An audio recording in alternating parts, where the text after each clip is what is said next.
अगर आप हरियाणा के छात्र हैं या आपके घर में कोई 10वीं 12वीं या कॉलेज में पढ़ रहा है तो ये खबर आपके लिए बहुत ज़रूरी है और बहुत बड़ी भी है, क्योंकि अगर आपने इसे मिस कर दिया तो सीधा नुकसान आपका ही होगा।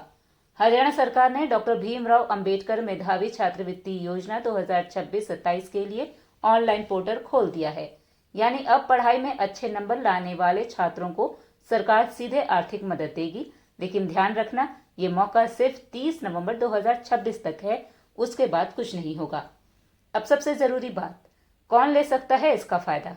अगर आप अनुसूचित जाति, विमुक्त जाति, घुमंतु, अर्धघुमंतु या टपरीवासी समुदाय से आते हैं तो आप 10वीं या 12वीं और ग्रेजुएशन के नंबर के आधार पर आवेदन कर सकते हैं। वहीं अगर आप वीसी या सामान्य वर्ग से हैं तो सिर्फ 10वीं के नंबर पर ही ये छात्रवृत्ति मिलेगी। अब सुनिए असली गेम, कितने नंबर चाहिए? अगर आप गांव से हैं तो एससी और बीसी ए के लिए 10वीं में 60% और शहर में 70% जरूरी है।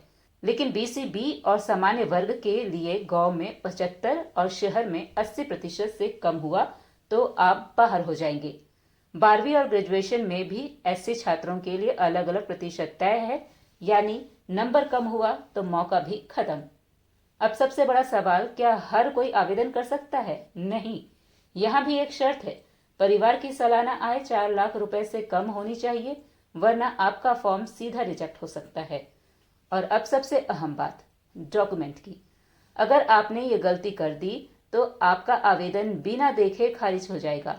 फोटो, जाति प्रमाण पत्र, हरियाणा का रिहायशी प्रमाण पत्र, बैंक पासबुक, आय प्रमाण पत्र, स्कूल या कॉलेज का आईडी और मार्कशीट, ये सब साफ साफ स्कैन करके अपलोड करना जरूरी है। थोड़ा सा गड़बड़ हुआ तो पूरा मौका खत्म। अगर आपको फॉर्म भरने में कोई दिक्कत आती है तो आप जिला मुख्यालय के लघु सचिवालय में जाकर सीधे समाज कल्याण विभाग से मदद ले सकते हैं। लेकिन आखिरी दिनों का इंतजार मत करना, क्योंकि उस समय पोर्टल स्लो हो जाता है और कई लोग सिर्फ इसी वजह से मौका खो देते हैं। तो अब फैसला आपका है। ये खबर सिर्फ देखने के लिए नहीं है। अगर आप या आपके आसपास कोई छात्र है तो उसे अभी बताएं, क्योंकि ये सिर्फ एक स्कॉलरशिप नहीं बल्कि आगे की पढ़ाई का बड़ा सहारा बन सकती है। और कमेंट में जरूर बताइएगा, क्या आपको इस योजना के बारे में पहले से पता था या ये खबर आपके लिए नई है, ताकि हर जरूरत छात्र तक ये जानकारी पहुंच सके।